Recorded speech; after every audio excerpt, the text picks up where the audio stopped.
Bonsoir à tous et bienvenue dans le Grand JT. Tout de suite le sommaire. Inscrire la notion de consentement dans la définition pénale du viol et des agressions sexuelles. Un sujet remis sur la table par le ministre de la Justice. On en parle dans la première partie de cette émission avec notre invité. Renforcer les systèmes de santé à travers le monde pour venir en aide aux enfants. C'est la mission de l'association La Chaîne de l'Espoir. On en parle avec eux dans la seconde partie de l'émission. Dans sa chronique, Adrien Fontenot fera la lumière sur ce nouvel épisode de crise agricole qui prend forme dans le pays. Mais tout de suite, on fait un point sur l'actualité de l'éducation avec Adrien. Bonsoir Adrien. Bonsoir Virginie, bonsoir à tous. On débute ce journal avec Anne Genetet qui était l'invitée de questions politiques chez nos confrères de France Inter. Un grand entretien et de nombreux sujets abordés par la ministre de l'Éducation nationale, la liberté d'expression à l'école, notamment pour tous, y compris les professeurs dans leur enseignement. Valérie Pécresse, présidente de la région Île-de-France, a annoncé un programme spécifique sur la tradition de la caricature, mais sans représentation de Mahomet. Le fondateur de l'islam caricaturé dans le journal satirique Charlie Hebdo est discuté dans un cours de Samuel Paty avant l'assassinat du professeur. Alors faut-il continuer? Faut-il se censurer? La réponse d'Anne Genetet. Je reste sur la laïcité à la française et ce que Samuel Paty faisait, il avait raison de le faire. Donc ça continue à être autorisé dans les cours de classe. Si le professeur veut l'intégrer, il doit pouvoir le faire. C'est la laïcité à la française. Il doit pouvoir le faire. Et moi, ma mission de ministre de l'Éducation nationale, c'est de lui donner les moyens de le faire, de le rassurer, de le défendre à chaque fois qu'il est contesté dans son enseignement, de lui donner les moyens de porter plainte s'il était menacé. C'est ça que je dois faire, c'est ça que je ferai à chaque fois. Ils me trouveront toujours à leur côté. Pendant ce temps, le procès de l'assassinat de Samuel Paty se poursuit devant la cour d'assises spéciale de Paris. Et pour éviter que de nouveaux drames de ce type arrivent au sein de l'école, Anne Genetet veut libérer la parole des professeurs.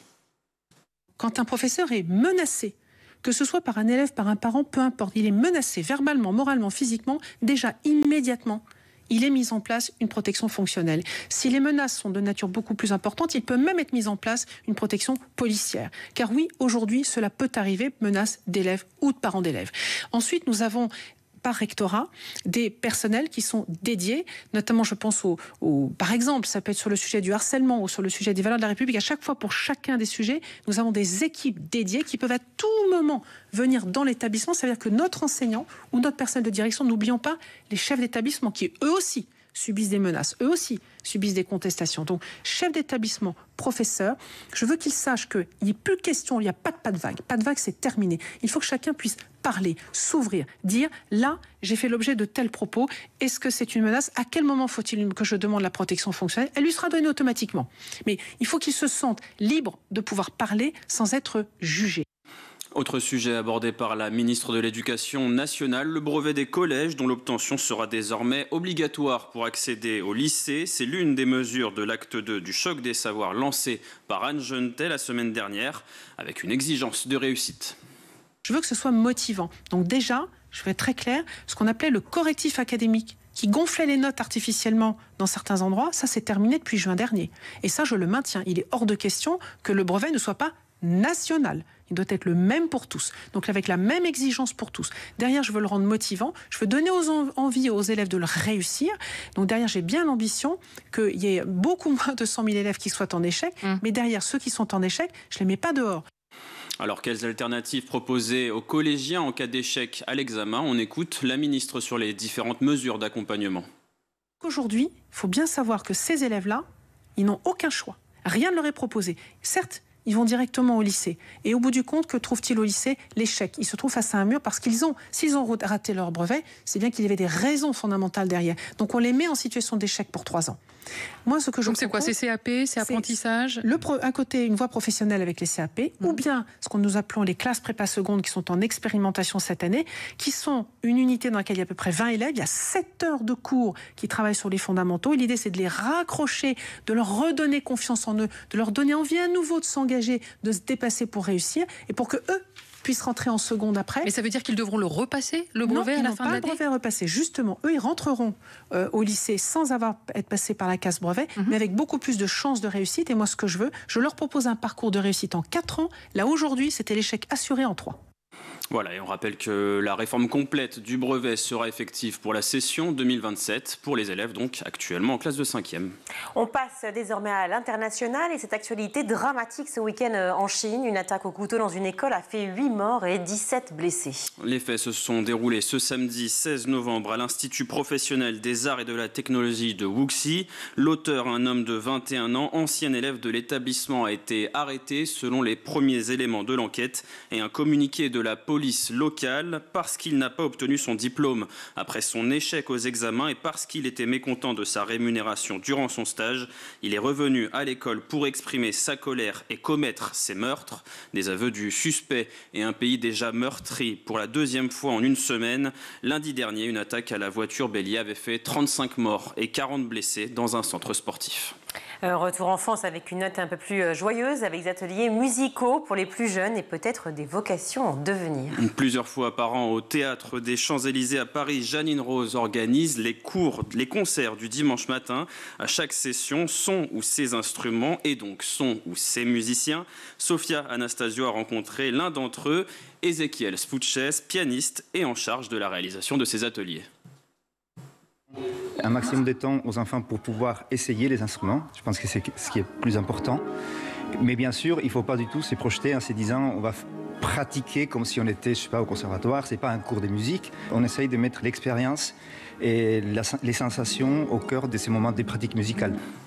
Et la pratique fonctionne depuis des années avec de véritables habitués comme Raphaël, 6 ans. J'ai bien aimé parce que le piano, en fait, c'est génial et il y a des petits marteaux qui tapent les cordes. Et j'ai appris que, en fait, la harpe, ça résonnait pas très bien, mais c'est quand même génial. Est-ce que tu vas raconter des choses à tes parents ? Je vais leur dire que j'adore cet instrument et j'ai envie qu'ils m'inscrivent pour d'autres instruments. Lesquels, par exemple ? La guitare. Voilà, en juin prochain, Janine Rose quittera ses concerts du dimanche matin, la fin d'un long chapitre de 1400 ateliers. Le théâtre n'a pas encore communiqué sur le maintien ou non de ce rendez-vous. Merci Adrien. Inscrire la notion de consentement dans la définition pénale caractérisant un viol ou une agression sexuelle, ce point défendu par une grande partie des féministes a été remis sur le devant de la scène par le garde des Sceaux Didier Migaud, notamment après une rentrée marquée, notamment par le procès Pellico. Mais la proposition divise. On va en parler tout de suite avec notre invité.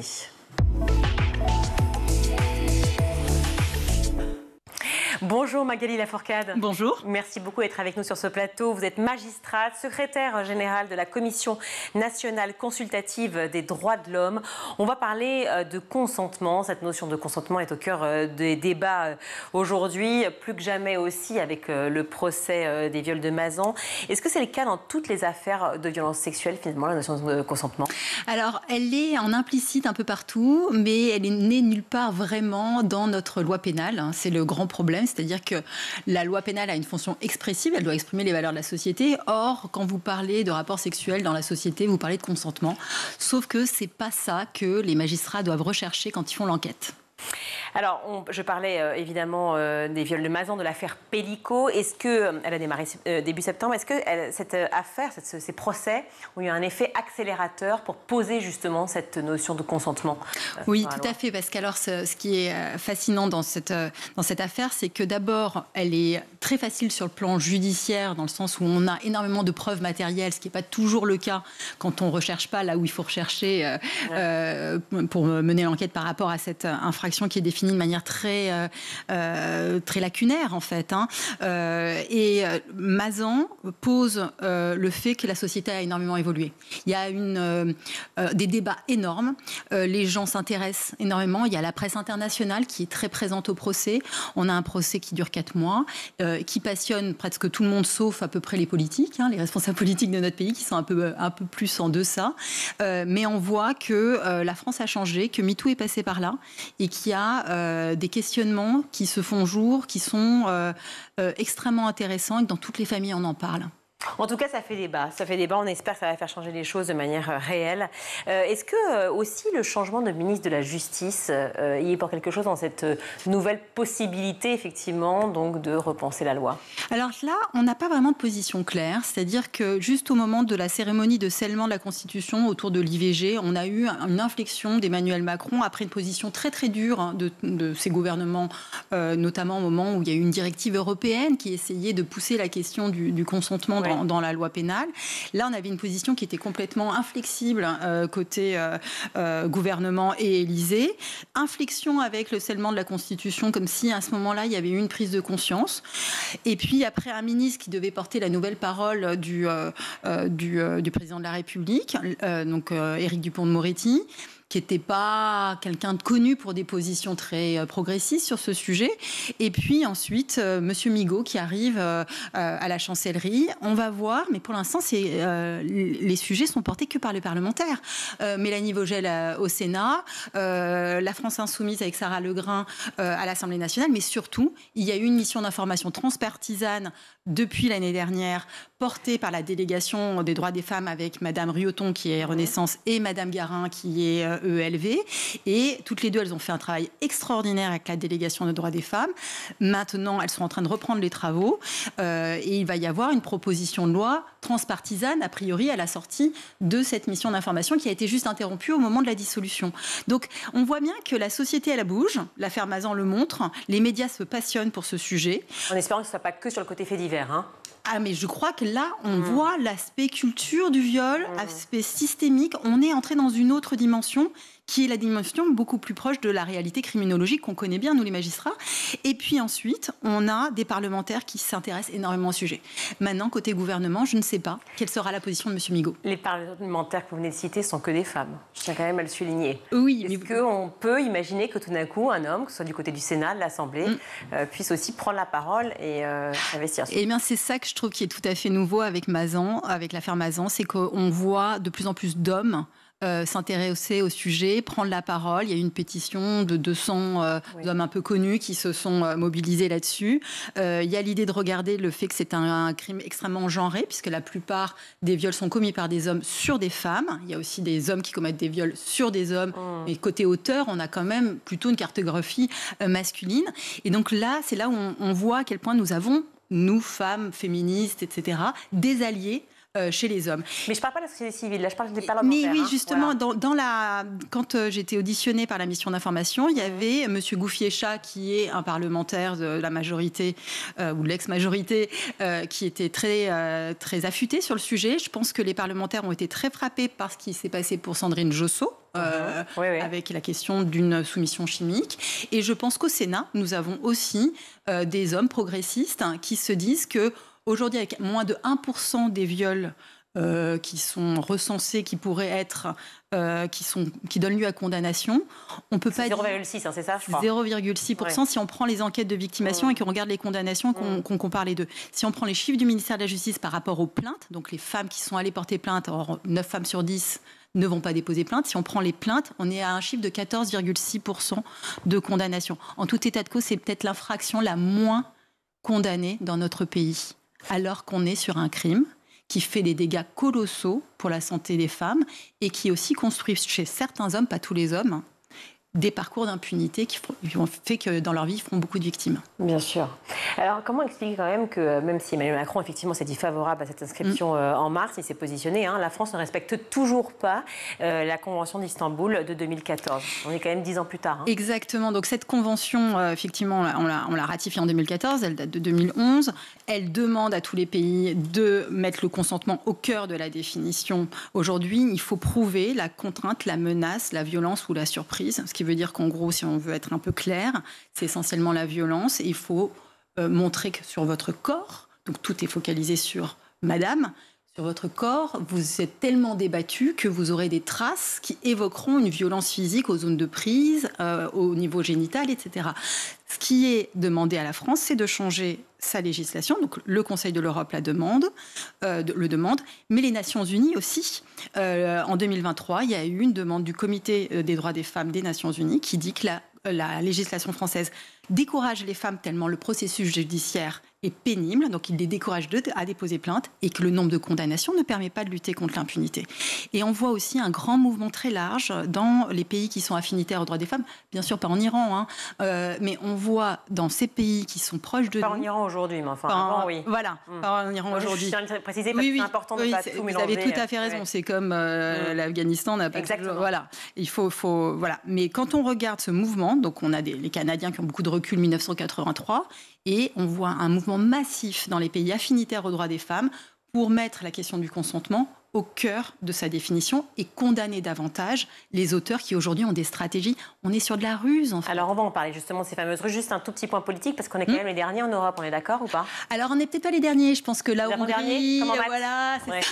Non, je pense qu'il y a d'autres pays qui sont.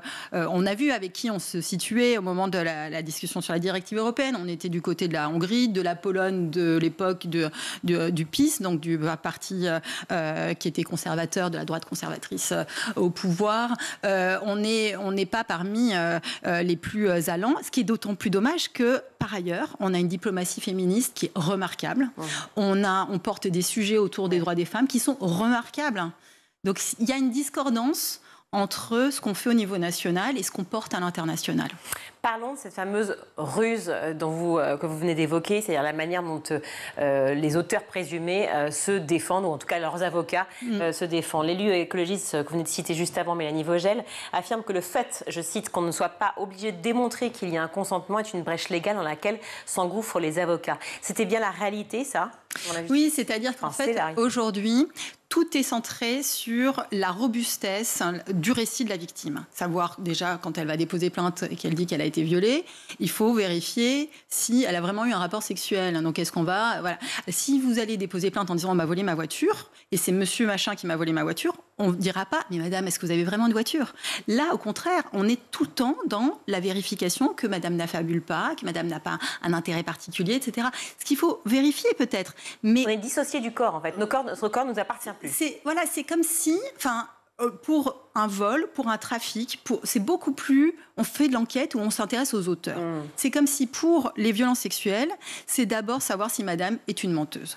Alors que quand on met le consentement au cœur de la définition, vous changez le paradigme et vous vous assurez de comment monsieur, compte tenu des circonstances environnantes, s'est assuré du consentement de madame. Si monsieur est son supérieur hiérarchique, madame et monsieur peuvent avoir des rapports sexuels, c'est pas un problème. Par contre, il faut s'assurer que monsieur s'est rendu compte qu'il pouvait avoir il y a une dissymétrie de pouvoir et que donc il faut vérifier que madame avait vraiment envie d'avoir un rapport sexuel avec lui. Si c'est un contexte d'alcoolisation massif et que madame était à moitié inconsciente, c'est pas quelque chose à reprocher à la victime. Non, mais attendez, qu'on soit clair, c'est dans très peu de pourcentage de cas, ça, le côté en fait alcoolémie, des amis, un dérapage. Le plus souvent, c'est quand même des drames qui arrivent dans les familles, au sein des proches. Vous avez tout à fait raison. On n'arrive même pas à savoir combien dans les familles. Par contre, on peut avoir des chiffres sur le fait qu'aujourd'hui, il y a un double préjugé. Vous vous dites, enfin beaucoup de gens, pas vous manifestement, parce que vous avez une conscience du sujet, mais beaucoup de gens pensent qu'un viol, c'est quelqu'un de cagoulé qui vous attaque la nuit dans un parking et que vous ne connaissez pas. Voilà. Ça arrive. Mais ce n'est pas la réalité criminologique. Ouais. Et la bonne victime, c'est celle qui va se débattre, hurler, etc. Ça arrive aussi, mais ce n'est pas la réalité criminologique. Parce que souvent, ce sont des gens que vous connaissez, dans un lieu privé. Et donc, la contrainte, à ce moment-là, est très compliquée. Et vous avez du mal, il y a des effets de sidération, des effets de... Si vous violez votre femme de ménage qui n'a pas de papier, elle ne va pas pouvoir aller déposer plainte. Aujourd'hui, on est dans un principe d'optimisation sexuelle. Si vous n'êtes pas sur violence, menace, contrainte ou surprise avec de la preuve, vous échappez à la justice. Nous, on veut poser le principe qui est on n'a pas le droit de violer une femme, c'est-à-dire ou violer qui que ce soit, un enfant, un homme, qui que ce soit. Donc, c'est un rapport non consenti. Et ensuite, il faut le décliner avec une ouverture des cas possibles, notamment la ruse. Bien sûr, il faut garder la violence, la contrainte et la menace. Il ne faut pas tout changer. Il faut rester dans un continuum, mais il faut permettre de pouvoir rentrer plus facilement en voie de condamnation. Vous venez d'évoquer quelque chose d'assez important à mon sens, qui est l'idée de la bonne victime. Effectivement, c'est l'expression employée par Julia Foyce dans son livre « Je suis une sur deux », où il y aurait des bonnes et des mauvaises victimes. Oui. C'est ça, c'est-à-dire que la victime qui aura survécu pour certaines, hein, déjà survivre, ça veut dire que bon, peut-être elle a survécu à son viol, est-ce qu'elle a vraiment souffert, voilà. Moi, j'ai vu, quand j'étais juge d'instruction, des victimes qui étaient complètement détruites par des faits que les magistrats pourraient considérer comme moins graves que d'autres, puisqu'il y a des gradations, et puis des femmes qui avaient vécu des choses ignobles, à la limite de la barbarie, et qui étaient très résilientes. Ça, c'est les capacités de chacun. Mais en gros, vous ne pouvez pas juger il faut juger l'auteur. Il ne faut pas se dire que parce qu'une femme n'a pas eu la réaction qu'on attend, parce qu'elle n'est pas effondrée, que du coup, elle ne rentre pas dans les cases. Tant qu'on le sait davantage, et on l'a vu dans de nombreux témoignages, en fait, l'effet de sidération est le plus souvent le cas. Quand on est agressé, on n'a pas forcément l'automatisme de pouvoir à la fois crier, se débattre, et puis se débattre contre qui? Exactement, parce qu'en plus, souvent, il y a des rapports de pouvoir, d'asymétrie. C'est plus compliqué de se défendre quand on est face à quelqu'un qui vous a choisi parce que vous aviez à ce moment-là une vulnérabilité particulière. Si l'on reprend l'affaire Pellico, une des stratégies de la défense, je le redis quand même, pour échapper à la condamnation, consiste donc à dire que les prévenus pensaient que Gisèle Pellico, quand même, faisait semblant de dormir. Il faut quand même y aller. Oui. Il faut quand même avoir... Mais c'est pas bête, hein, parce qu'aujourd'hui, puisque le consentement n'est pas au cœur de la définition, donc on a la surprise, parce que son consentement, elle ne pouvait pas le donner, puisqu'elle était inconsciente ou elle dormait. Donc ça rentre dans les cases de la loi. Sauf qu'eux, ils peuvent dire, mais moi, je vous comprenez, j'avais l'accord du mari, donc là on est dans le patriarcat le plus clair, et j'avais pas une conscience parfaitement claire du fait c'était pas un jeu. Donc ils ont raison de faire ça. Mais je rebondis sur j'avais l'accord du mari, donc ça veut dire que le corps des femmes est disponible, et c'est ce que dit Mélanie Vogel d'ailleurs, la sénatrice que vous avez citée plusieurs fois. C'est ça, c'est de reprendre cette idée qu'en fait, finalement, le corps de la femme, tant que le mari a dit oui, elle dort. Mais c'est ce que j'ai pu entendre parfois, l'homme propose, la femme dispose, ou ce genre de choses. C'est l'idée que finalement, des hommes un peu frustes, un peu mal dégrossis, pourraient se servir des stéréotypes de genre pour considérer que ça devient des motifs de défense. Mais moi, dans notre société, je pensais vraiment que si le mari était d'accord, je pouvais y aller. Sauf que quand on regarde un peu le dossier Pellico, alors bien sûr, c'est pas moi qui suis à l'audience, mais on voit que c'était un blog qui s'appelait À son insu, que M. Pellico demandait aux gens de rester dans la voiture, de ne pas mettre de parfum, de ne pas fumer de cigarette pour pas que sa femme puisse se rendre compte qu'il s'était passé quelque chose. Il y avait quand même des tas de choses dans la stratégie qui montraient que c'était fait vraiment à son insu, ne serait-ce que le nom du blog. Mais peut-être qu'ils arriveront à être acquittés sur ce fondement-là, c'est-à-dire sur l'intention.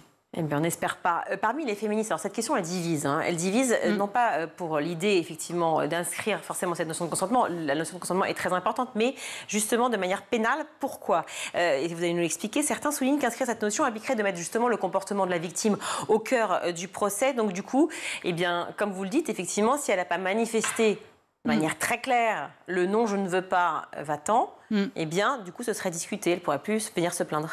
Alors, ça, c'est... donc déjà, je pense qu'il y a une idée que dire que les féministes ne sont pas d'accord, c'est un moyen de circuler, il n'y a rien à voir. Le féminisme est un mouvement très vaste et effectivement, il y a plein de courants différents. Moi, ce que j'observe, c'est qu'il y a un très large consensus chez les praticiens du droit qui ont l'habitude de travailler sur ces dossiers-là, très très large consensus. Et il y a aussi un très large consensus dans le mouvement féministe.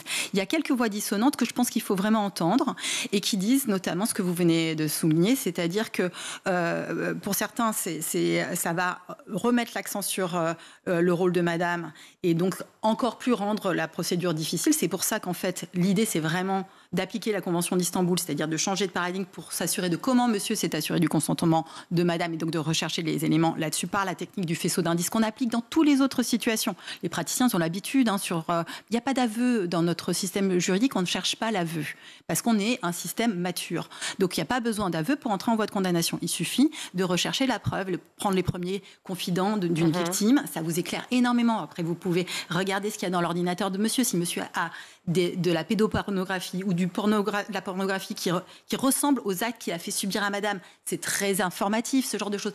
Vous faites de l'environnement, vous entendez les ex. Les ex, c'est extrêmement utile, puisque ce sont des profils de gens qui raffinent leur technique de ruse pour pouvoir arriver à leur fin.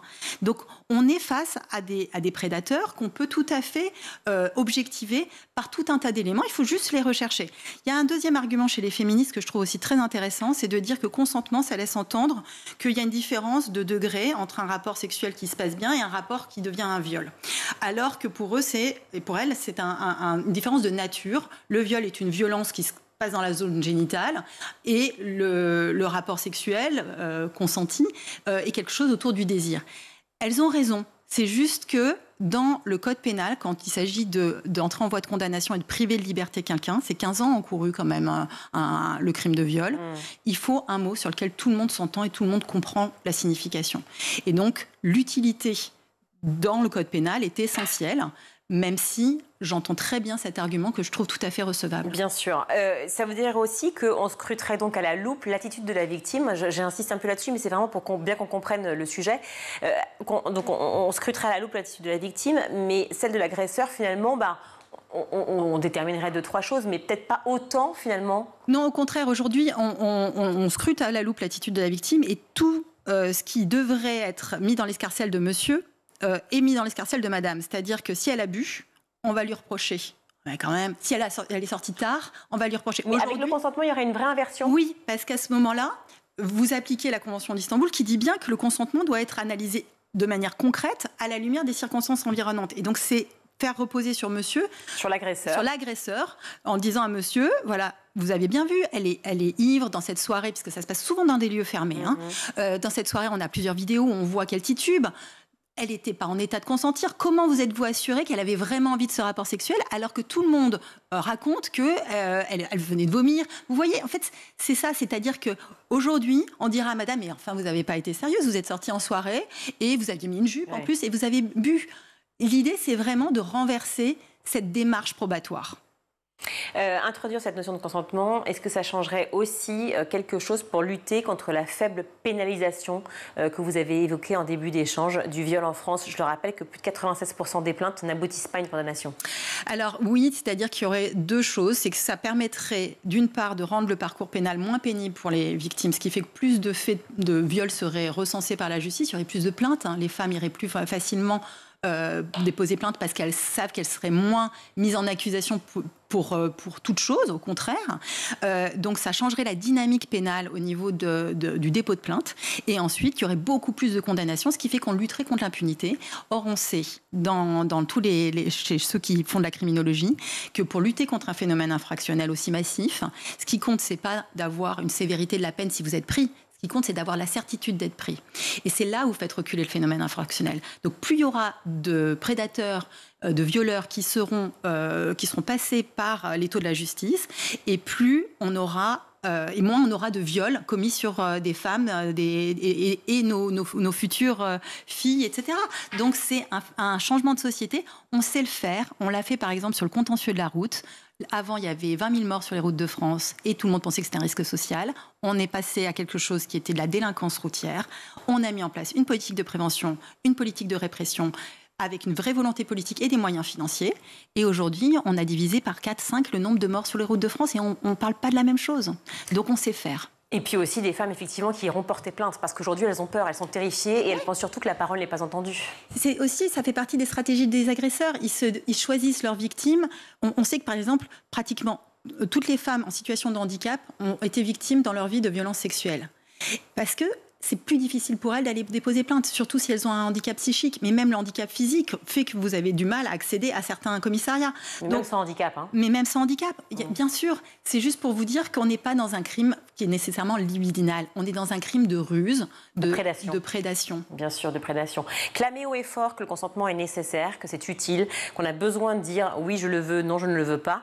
Est-ce que c'est un pas de plus pour l'égalité femmes-hommes aussi? Bien sûr, parce qu'à partir du moment où, quand je reprends vos termes sur le fait de la disposition des corps, à partir du moment où on place le consentement comme étant la limite par rapport à la définition du viol, on réinstaure aussi la question du désir, de l'affection, du fait que on est des égaux dans la relation sexuelle et qu'après tout est possible dès lors que tout le monde est d'accord. Et donc ça réinvestit, je trouve, très favorablement la liberté sexuelle et le corps des femmes. Vous avez dit, on libère la parole, on parle, il y a eu MeToo, il y a eu beaucoup de mouvements qui ont été très utiles, évidemment, pour parler de tout cela et pour dire à quel point il fallait que le monde évolue. Il y a eu aussi les cours d'éducation à la vie sexuelle et à l'amour aussi dans les écoles qui ont été mises en place. Mais un rapport de l'INSERM sur la sexualité des Français dévoilé la semaine dernière montre que si les jeunes sont de plus en plus libres sur les questions sexuelles, ils sont aussi de plus en plus nombreux, et j'allais dire surtout nombreuses, à relater des violences sexuelles. Donc forcément, on se pose la question, on s'interroge, on se dit quand même il y a un boulot qui n'est pas fait, quoi. Alors je crois que ça veut dire aussi qu'il y a une libération de la parole, parce que ça veut dire que ça sort beaucoup plus, ça veut dire que les filles identifient le fait que ce qu'elles ont vécu n'est pas normal, ça c'est très très bien. Par contre, les cours sont centraux, enfin les cours d'éducation à la vie affective et sexuelle sont extrêmement importants. Or, ils ne sont pas... c'est la loi qui l'impose et la loi n'est pas respectée. Il n'y a pas assez de formation pour les jeunes. Ils ont droit à 3 séances par an pendant la période du collège et ils ne les ont pas. Et ça, c'est dommageable parce qu'on a quand même, on est dans l'ère du porno avec une accessibilité dès 11 ans pour beaucoup de gamins à ces images qui stéréotypent énormément les rapports sexuels. Il faut pouvoir décrypter tout ça, leur expliquer que ce n'est pas la réalité, que c'est de la fiction et que les rapports entre les hommes et les femmes ne sont pas que basés là-dessus. Merci beaucoup Magali Lafourcade d'être venue sur le plateau du Grand JT. Avec grand plaisir. Je rappelle que vous êtes magistrate et également secrétaire générale de la Commission nationale consultative des droits de l'homme. Merci d'être venue. Merci infiniment. On marque une courte pause, on se retrouve tout de suite.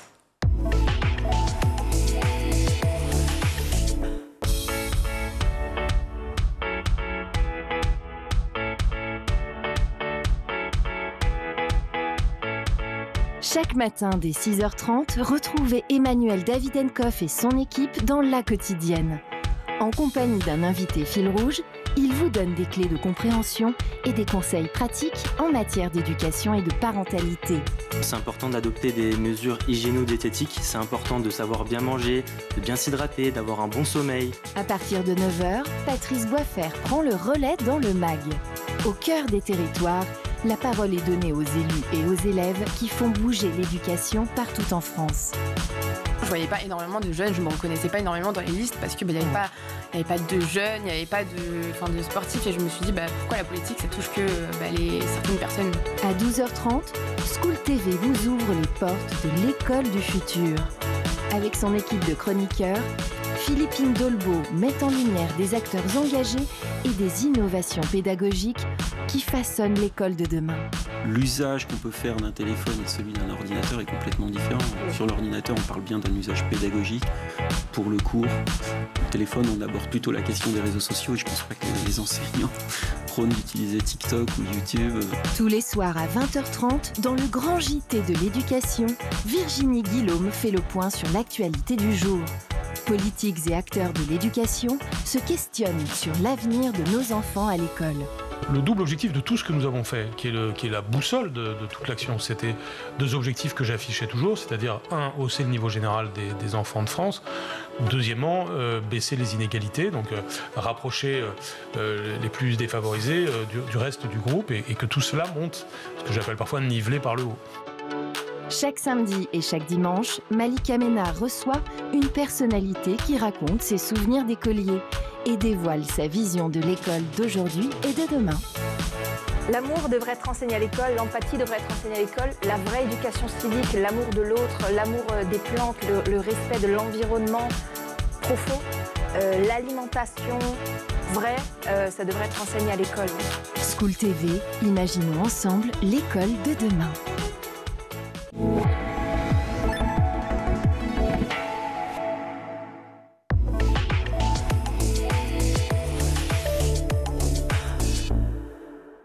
De retour dans le Grand JT, je suis ravie d'accueillir Anouchka Finker. Bonjour.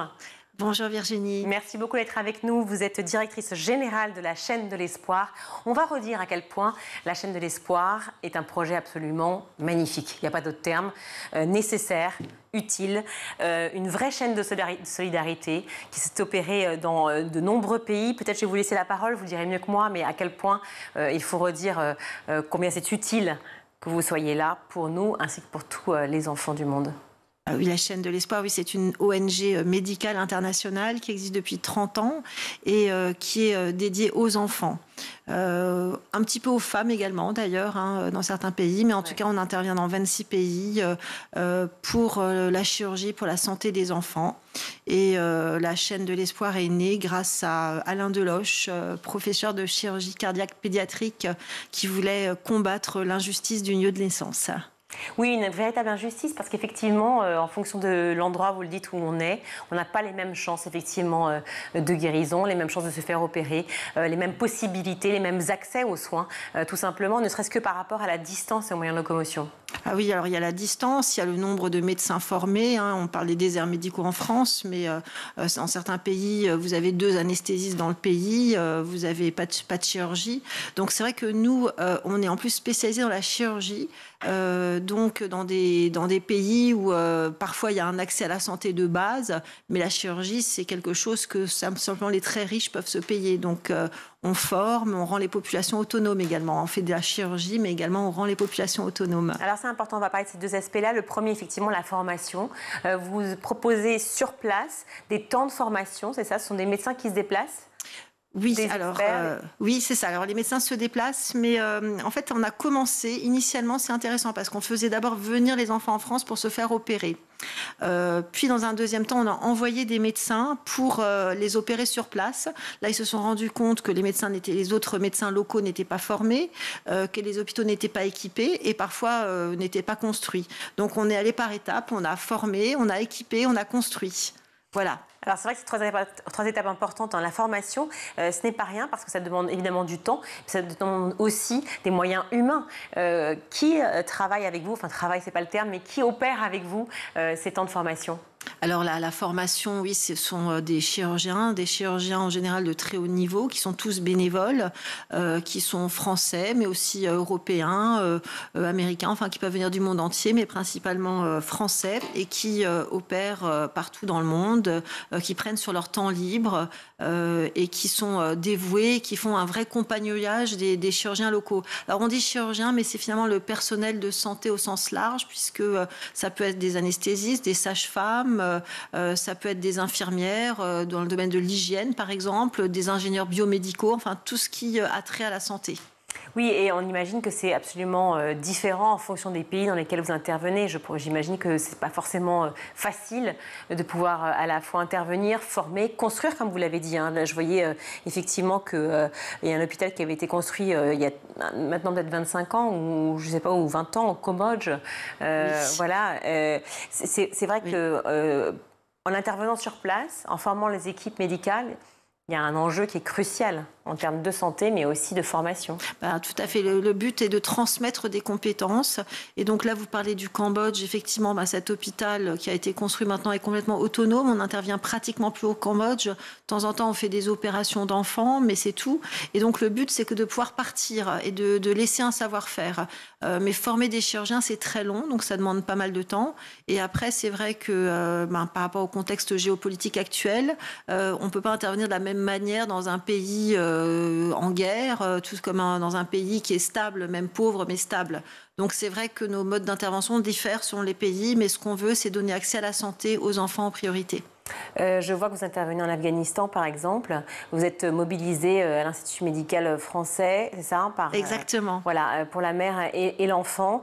Ça veut dire qu'à la fois, vous intervenez sur les soins, sur les actes de chirurgie, sur la formation, mais aussi sur l'aspect, justement, on peut dire du genre. C'est un terme un peu vulgarisé, mais c'est pour expliquer à quel point c'est important aussi de former et d'intervenir, de sensibiliser sur la protection des femmes et des enfants. Tout à fait. Alors, cet hôpital a été construit grâce par des fonds du ministère des Affaires étrangères français, d'ailleurs, à une époque où l'Afghanistan était quand même encore beaucoup plus moderne qu'actuellement. On a formé des médecins, femmes, etc. On a formé toutes les équipes de cet hôpital. Et donc, cet hôpital était censé être autonome. Et à l'arrivée des talibans, finalement, on a dû financer des opérations. Donc là, la formation est quasiment terminée. On soutient encore, on donne encore des diplômes. On a encore des femmes qui travaillent dans cet hôpital, des femmes qu'on a formées, puisque les femmes ne peuvent plus étudier, mais dans la santé, elles peuvent continuer à travailler. Donc, c'est quelque part aussi une lueur d'espoir pour les femmes. Et ce que nous faisons, c'est de la gynécologie également. Donc, nous opérons beaucoup d'enfants. Je crois qu'on en opère à peu près 5000 par an. et nous opérons aussi des femmes qui ont des problèmes gynécologiques. On les suit gynécologiquement. Et ça, c'est quelque chose qui leur donne quand même un espoir parce qu'elles sont complètement abandonnées. Et je crois que c'est le pays qui a le plus fort taux de mortalité en couche. Donc nous sommes indispensables et les besoins sont immenses, que ce soit dans le domaine de la nutrition, mais aussi tout simplement dans le domaine du soutien psychologique d'ailleurs, parce que le fait d'être présent en Afghanistan est un soutien également pour ces mères, pour ces enfants, pour ces familles, parce que tous les hommes ne sont pas talibans.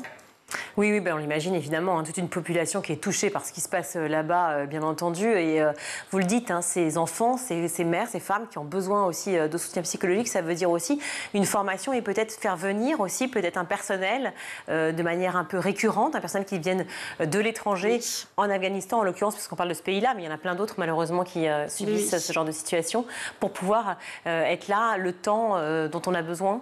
Exactement, donc nous sommes présents. Alors déjà, nous avons nos propres équipes sur place, équipes locales et expatriées. Et nous avons également des missions médicales, des chirurgiens, des médecins, des infirmières sages-femmes qui viennent régulièrement, continuer à former, soutenir, opérer, etc. Et nous sommes aussi présents d'ailleurs en Ukraine, par exemple. Nous sommes présents au Liban, dans toutes les zones qui sont disons, on va dire en guerre. Oui, c'est le terme. C'est le terme, malheureusement. Oui, c'est le terme. Vous parliez effectivement de formation, d'intervention chirurgicale, j'imagine médicale aussi, bien entendu. Et vous parliez aussi de la construction d'établissements, d'hôpitaux. Est-ce que vous pouvez nous raconter comment ça se passe, déjà comment c'est financé, et puis les besoins que vous avez, et la situation dans laquelle vous vous retrouvez en fait sur place? Oui. Alors ces constructions sont chaque fois des histoires. Effectivement, le Cambodge, alors c'était tout au début de la chaîne de l'espoir, il y a 25 ans, mais on a construit le Sénégal, l'Afghanistan comme vous le dites, le Mali, on a construit à Madagascar, et donc à chaque fois c'est un besoin qui émane du terrain, mais c'est aussi un financement. Alors dans un cas, ça peut être le ministère des Affaires étrangères, dans un autre cas, ça peut être une donatrice. On a eu pour le Mali une donatrice individuelle.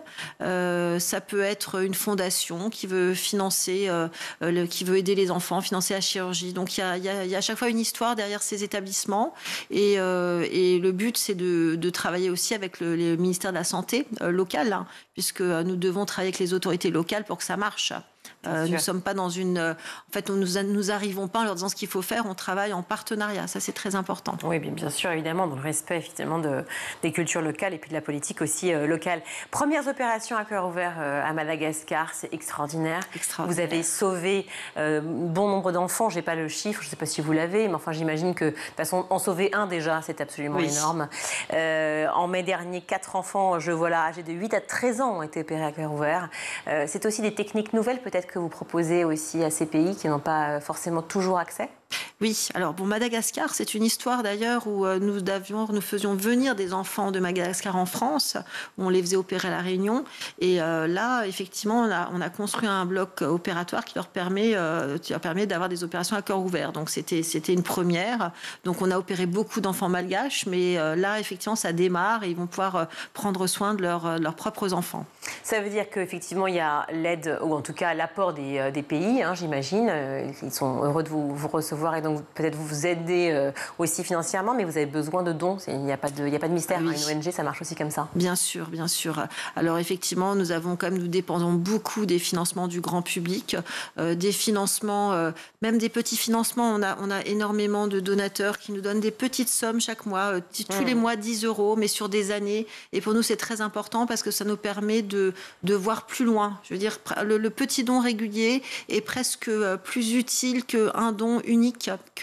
Ça tout dépend de la somme évidemment, mais en tout cas ça nous permet de nous projeter. Donc ça c'est très important. Et également nous rayonnons en région avec des antennes régionales. Il faut aussi savoir que nous avons des actions en France. Nous accompagnons les enfants hospitalisés en France. On a des bénévoles qui interviennent dans les hôpitaux en France pour les enfants qui sont longtemps hospitalisés, dont les familles sont trop pauvres ou trop éloignées géographiquement. Oui, et j'ai eu l'occasion effectivement de vivre ça par le biais d'une famille que je connais bien, et c'était formidable parce que le soin, l'apport de joie et de présence était vraiment nécessaire à la guérison de ces enfants, c'est absolument remarquable. Des campagnes de dépistage aussi un peu partout, sont très importantes. Oui, le but aussi, c'est pas d'opérer à tout prix, c'est surtout d'éviter la chirurgie. Et dans certains cas, on travaille avec les communautés locales pour justement prévenir. Par exemple, il y a une maladie qui s'appelle le rhumatisme articulaire aigu, c'est une maladie cardiaque qui vient d'un manque d'antibiotiques. Donc il y a des choses, on peut dépister, on peut prévenir. Il y a tout ce qui est les brûlures de l'œsophage, les enfants qui avalent de la soude caustique dans les cases en Afrique, c'est une calamité, ils peuvent plus se nourrir. Donc en fait, on fait de la prévention auprès des mères, auprès des tradipraticiens. On leur explique qu'il ne faut pas laisser traîner ces bouteilles. Voilà, on détecte les enfants qui sont atteints pour les opérer. Donc il y a tout un travail en amont de la chirurgie également. Vous le disiez, vous intervenez, c'est ma dernière question, mais dans plusieurs pays qui sont en crise, à la fois politique ou économique, mais aussi évidemment en guerre. C'est toujours difficile de pouvoir intervenir, encore plus peut-être de former des chirurgiens pédiatriques. Comment vous faites pour pouvoir intervenir, je pense à l'Arménie, à l'Ukraine, évidemment au Proche-Orient, pour pouvoir intervenir un maximum? Alors, par exemple, en Ukraine, c'est intéressant parce que c'est un modèle d'intervention un petit peu différent. On livre beaucoup de matériel médical, biomédicaux aux hôpitaux pédiatriques qui en ont besoin. Les chirurgiens ukrainiens sont très bien formés, donc ils n'ont pas besoin d'accompagnement, mais on livre du matériel. Mais on fait également de la formation à la chirurgie de guerre, également, ce qu'on appelle damage control. En fait, c'est pour éviter faire une opération immédiate pour éviter que ça s'aggrave et que ça s'empire. Donc ça on fait, mais c'est vrai que et on a quelquefois des orthopédistes qui viennent faire des missions. Au Liban, eh bien là, on soutient aussi les familles qui sont en détresse économique totale. Il y a quand même pratiquement 1 million de déplacés en Liban actuellement avec les événements. Donc on n'agit pas vraiment sur les zones de guerre, mais par contre, toutes ces familles qui affluent, il y a de plus en plus de besoins dans les hôpitaux qui fonctionnent encore. Eh bien, nous finançons les opérations tout simplement, parce que il faut aussi simplement de l'argent pour financer. Quand l'hôpital de Beyrouth a explosé il y a plusieurs années, j'imagine que vous avez été aussi très présent à ce moment-là, et d'autant plus dans toutes ces régions. Oui, nous sommes présents depuis 2005 au Liban. Nous sommes présents auprès de nos amis libanais. Il y a des partenariats entre les médecins. On connaît beaucoup de médecins libanais. Donc, oui, il y a des connexions, beaucoup de connexions médicales à travers le monde d'ailleurs. La médecine est un compagnonnage. C'est pas, il y a la théorie, il y a la pratique, et c'est un accompagnement sur le long cours.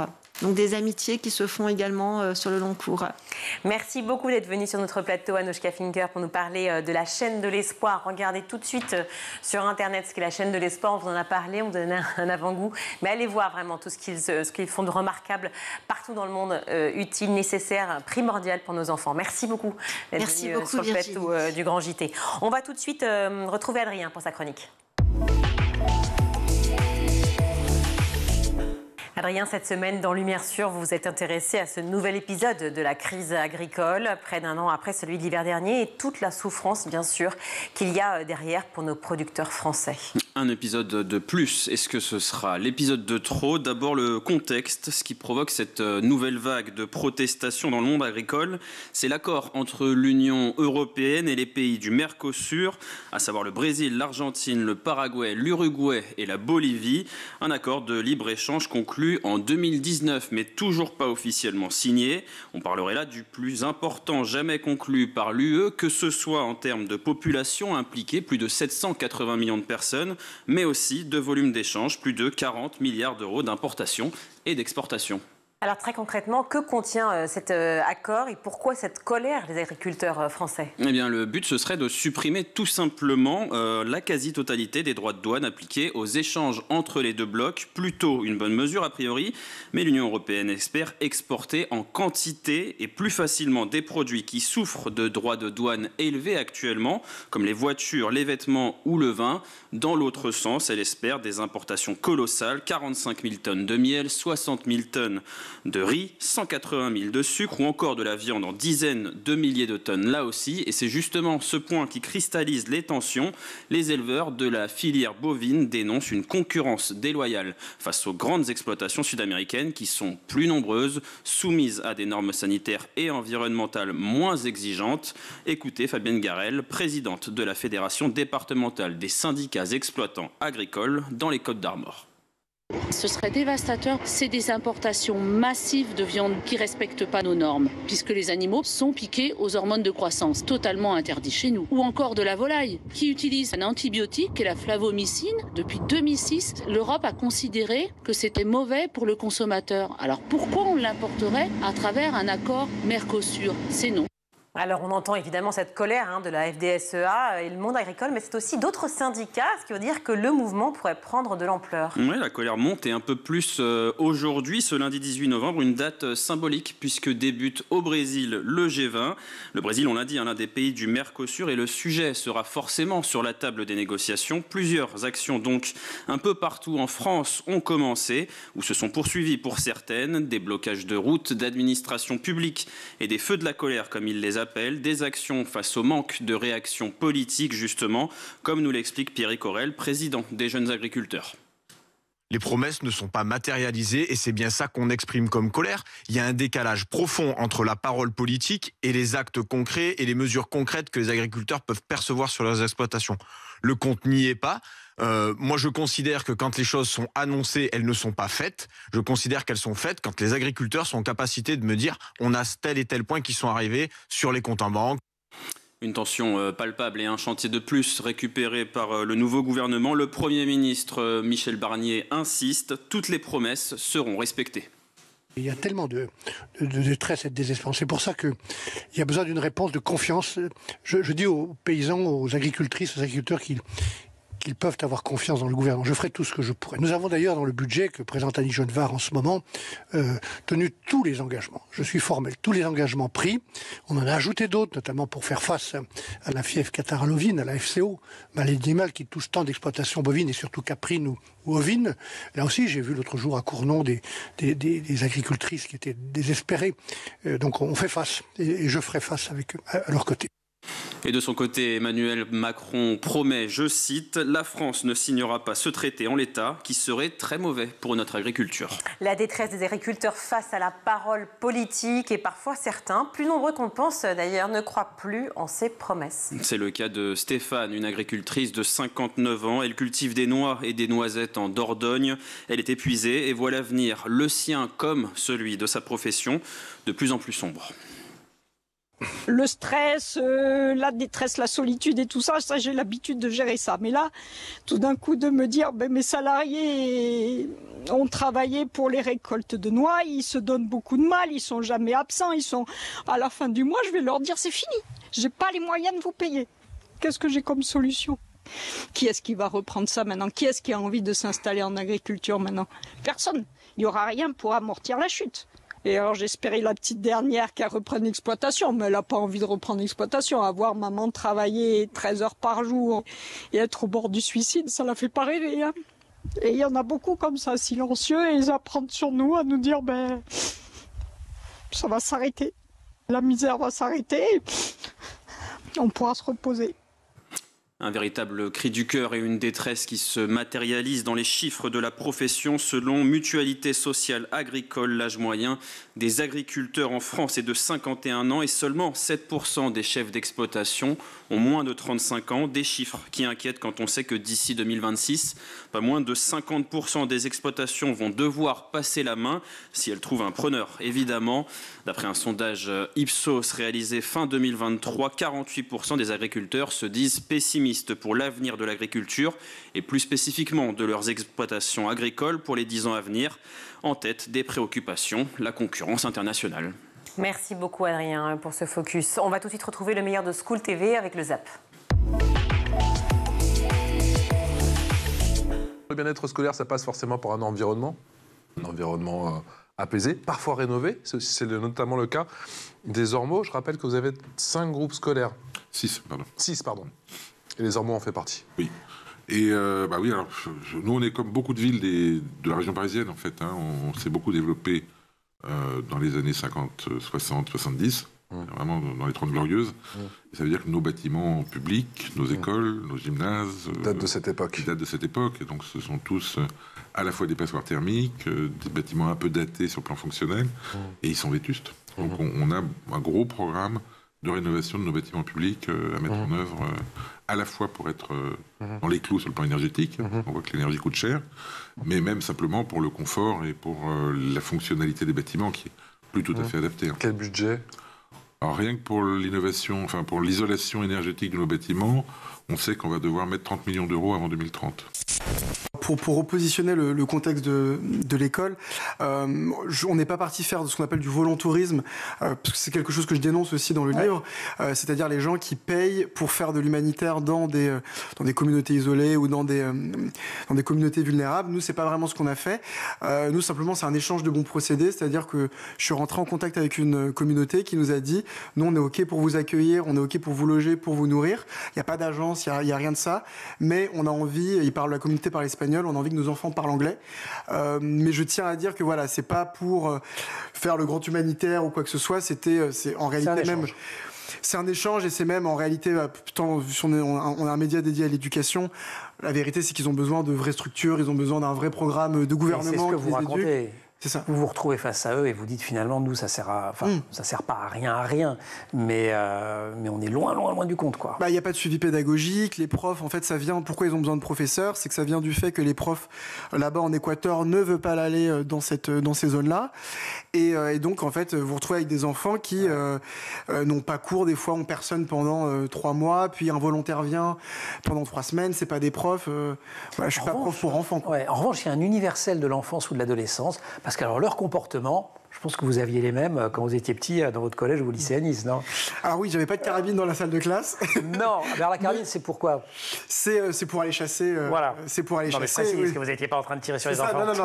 Moi, j'en avais pas. Eux, en avaient parfois. Ouais. Et donc vous rentrez, vous avez des enfants, c'est ça. Mais on retrouve un universel, c'est-à-dire devoir convaincre les enfants que ça sert à quelque chose. Et il y avait une vraie dissension dans la communauté entre les parents qui étaient justement en mode on s'en fout, nous on veut qu'ils sachent pêcher, cultiver, chasser, et d'autres parents comme Diego, qui est aussi Diego et Lucia, qui sont un couple au cœur du livre, qui eux étaient en mode on se fait bouffer par la déforestation, on a de moins en moins de ressources, ils vont devoir s'ouvrir vers le tourisme, et l'école est une opportunité de survie aussi.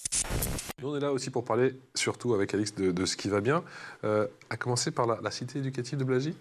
Alors là, nous, on a une... C'est une réussite? Alors pour l'instant, c'est pas encore, c'est ni une réussite ni un échec. C'est-à-dire qu'en fait, pour l'instant, c'est un projet.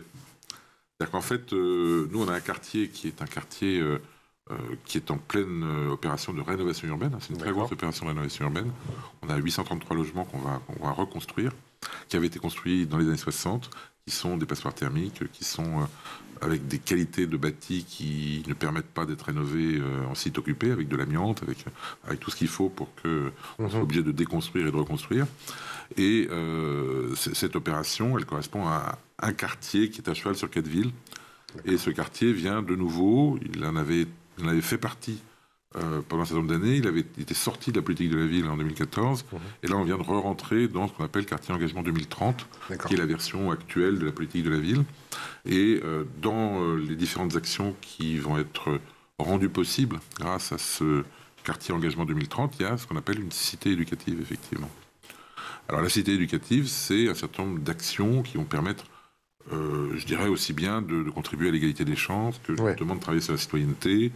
C'est pas seulement de l'argent. Il y a un plan de réussite éducative pour aller chercher les décrocheurs scolaires. Voilà, il y a tout un ensemble de mesures qui vont, je dirais, cibler effectivement les publics, comme on dit, les plus en difficulté et les plus fragiles. Vous décidez, vous vous astreignez à aller dans un monastère bouddhiste et vous dites, voilà, cette quête de liberté, cette quête de vérité, une philosophie de la vie, je vais le trouver là et je vais aller jusqu'au bout, je vais me taire, je vais méditer. Exactement, là c'était l'école, on est sur un média d'éducation, c'était l'école, c'est-à-dire on nous a dit vous ne connaissez rien de ce qui va se passer ici, vous allez apprendre, et donc c'est apprendre la méditation dans des conditions où on n'a pas le droit de parler, on peut manger qu'à certaines heures, on n'a pas le droit de dormir avant certaines heures aussi, pas le droit de lire, pas le droit d'écrire. Pas de connexion internet évidemment, donc c'était vraiment de l'autodiscipline et j'étais un enfant là-bas, quoi. J'apprenais vraiment tout. Ceci dit, vous n'avez pas adoré, vous avez dit au fond. C'est doux amer. C'est doux amer parce que j'ai appris plein de choses. Parce que c'est fascinant. Il y a la rencontre avec Tamara. Exactement. Mais même sur la pratique de la méditation pure, je rejette pas du tout ça. J'ai vraiment appris énormément de choses. Mais de fait, je voulais aussi là me porter un peu en observateur, c'est mon côté journaliste, de me dire, bon, ok, on fait une retraite spirituelle, mais est-ce que c'est la réponse à tout? Pas forcément. Voilà pour le ZAP, c'est la fin de cette émission. Merci à vous tous de nous avoir suivis. Merci beaucoup à toute l'équipe. À la réalisation aujourd'hui, c'est Théo Boscar, le son Saïd Mamou, au maquillage Laure Audemont, Laura Girard et Emma Ferré à la rédaction. Merci également Adrien d'avoir été avec nous. On vous retrouve mercredi. Tout à fait, mercredi. Parfait. Écoutez, d'ici là, bonne soirée et on vous retrouve demain pour le Grand JT. Ciao.